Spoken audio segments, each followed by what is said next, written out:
Dear viewers, what if I told you that the same government lecturing us about law and order just broke its own law, and not quietly, but publicly, proudly, and on full display for the whole world to see? On October 8, 2025, the streets were draped in red, white, and saffron. Marine Drive looked like a movie set. Lights everywhere, flags fluttering, giant flex banners showing Prime Minister Narendra Modi and UK Prime Minister Keir Starmer smiling down at you. Every lamppost, every traffic island, every footpath had something. A warm welcome here, a historic visit there. You would think King Charles himself was visiting to reclaim the throne of Bombay. But here is the twist. Every single one of those banners was illegal. Not just slightly out of line, not permissions pending. Completely, blatantly, undeniably illegal, in violation of the Maharashtra government's own policy and multiple High Court orders. And who put them up? Not some over-enthusiastic party worker or PR firm. The violator was the Maharashtra government itself. Hello, I am Tejas and you're watching Honest Take on Lokmat Times. Before we start this video, you know the drill. Please subscribe to our channel if you haven't already and press the bell icon to never miss an update. October 8th wasn't just a day of diplomatic glamour. It was the day the state machinery, the same one that fines citizens for parking wrongly or painting walls, decided to go rogue. Everywhere you looked, Marine Drive, Churchgate, Haji Ali, Worli Seaface, massive banners greeted the UK Prime Minister. They weren't from private sponsors or tourism boards. They carried official logos, government insignias, and photos of Chief Minister Devendra Fadnavis and Deputy Chief Minister Eknath Shinde and Ajit Pawar. The irony, the same leaders had recently announced a new crackdown against illegal hoardings after the Ghatkopar tragedy, when a 120-foot hoarding collapsed in a storm, killing 17 people. And yet, here we are, a city wrapped in plastic, flex and political vanity, all to impress a foreign dignitary. Activists were furious, citizens were mocking. Kokart, a civic activist, posted visuals online saying, "You wouldn't see as many banners of the British Prime Minister in the UK as we have seen today in Mumbai." It was true. London, known for its restraint, barely hangs political posters for its own elections. But Mumbai, the city that has lost lives to illegal hoardings, turned into a propaganda gallery overnight. Every landmark, from Girgaon to Gateway, carried the government's signature-style celebration at the cost of compliance.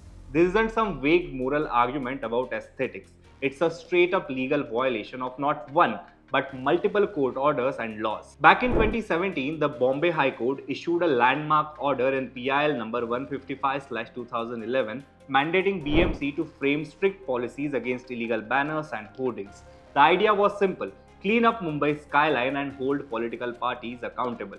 The court said unauthorized hoardings deface the city and pose risks to public safety. The civic body must act decisively. That judgment led to what we now call the BMC's 2024 Outdoor Advertisement Guidelines.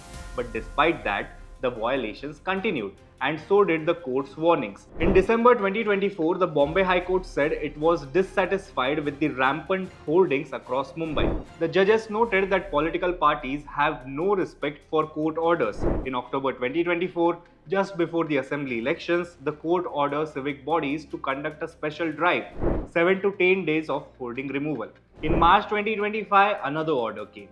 The court directed BMC to act swiftly against any flag, poster or banner, even in private societies, if it lacked permission. Now think about that. The judiciary spent years issuing warning after warning, and on October 8, 2025, the violator wasn't some fringe group. It was the state government itself, the same Maharashtra government that flouted the law that day, had just months earlier proudly published a new anti-hoarding framework. These rules were crystal clear. No banner visible from any street without written permission. No banners on footpaths, traffic islands or roads. No political displays without compliance with the Election Commission's Code of Conduct. No unauthorized structures of any kind on public property. They even introduced QR codes, yes, QR codes, to show permit details for every legal banner. The idea was that any citizens could scan a code and check if the banner was legit. But when the government itself became the culprit, those QR codes magically disappeared.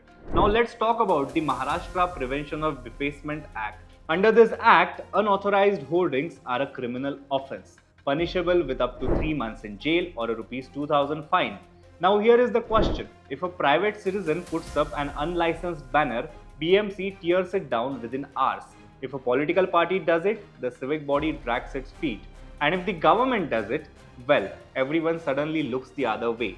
This isn't a loophole, it's a full-blown hierarchy of hypocrisy. Vaibhav said it plainly. These banners weren't put up by ordinary workers, they were put up by the government itself. That's why no one dares to touch them. He wasn't exaggerating. The BMC's removal data tells the story. Between April and July 2025, the BMC removed over 20,000 illegal banners, almost half of them political. After the Ganesh festival, another 11,563 banners came down. But here is the kicker, only 28 police complaints were filed. So in a city where thousands of illegal banners appear every month, the actual punishment ratio is microscopic. Selective enforcement isn't a flaw, it's the system. Tired of being ignored, the Bombay High Court recently took it a step further. In October 2025, just days before this controversy, the court proposed departmental inquiries against civic officials who ignore illegal banners, ward-level nodal officers to ensure accountability, toll-free complaint numbers for citizens, and most importantly, mandatory QR codes on every legal banner. The judges also ordered political parties to file fresh undertakings promising they wouldn't erect banners without permission. That was October 3rd. By October 8th, the government had broken that very promise. So much for the undertakings. Here is the absurd part. Keir Starmer didn't even demand any of this. The UK PM is known for his understated style, minimalist, diplomatic, no frills. He did not ask to see his face plastered across Mumbai. He did not demand flags or Modi-Starmer unity billboards. This was our government's doing, their obsession with optics, their addiction to grand displays. The same mindset that believes good governance is measured by how large your banner is, not how lawful your actions are. What this really shows is how deep the rot runs. Mumbai isn't just battling potholes and floods, it is battling political ego. For decades, illegal banners have been a nuisance. They deface public spaces, block signals, cause accidents, and ruin the skyline. The BMC spends crores every year tearing them down, and yet they keep coming back. Why? Because every banner is a political message, a public claim of dominance, a reminder of who runs the city, the party, the ward, and the road. But when the government itself joins the offenders, the entire enforcement system collapses. What message does that send to the BMC inspectors who risk their lives tearing down hoardings? Let's not forget, these banners don't just violate the law. They choke drains, block views, damage trees, and generate thousands of kilos of non-biodegradable plastic waste. After every political event, the same story repeats. The city's sanitation workers spend nights tearing down these plastic sheets, often dumped into landfills or open nalas. Ironically, the same leaders who talk about Swachh Mumbai and plastic ban are flooding the city with flex boards that take decades to decompose. For a visit meant to strengthen diplomatic and business ties, Maharashtra ended up sending a different message that India's political culture is still obsessed with size, spectacle, and self-promotion. So here is my honest take. The October 8th banner parade wasn't about diplomacy or hospitality. It was about power. It was about showing who runs the city, and that rules don't apply when it's the government breaking them.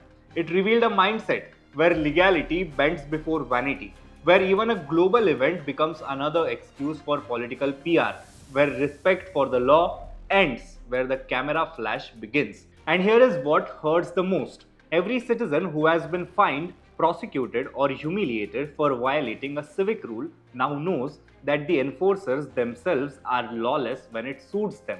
The state government violated High Court orders, its own BMC policies, and even its moral obligation to lead by example. And the worst part, it did it proudly, in broad daylight, under global spotlight. Mumbai doesn't need more lights or banners to look dignified. It needs leaders who understand that respect isn't printed on flex. It is earned by following the law. And that is your honest take.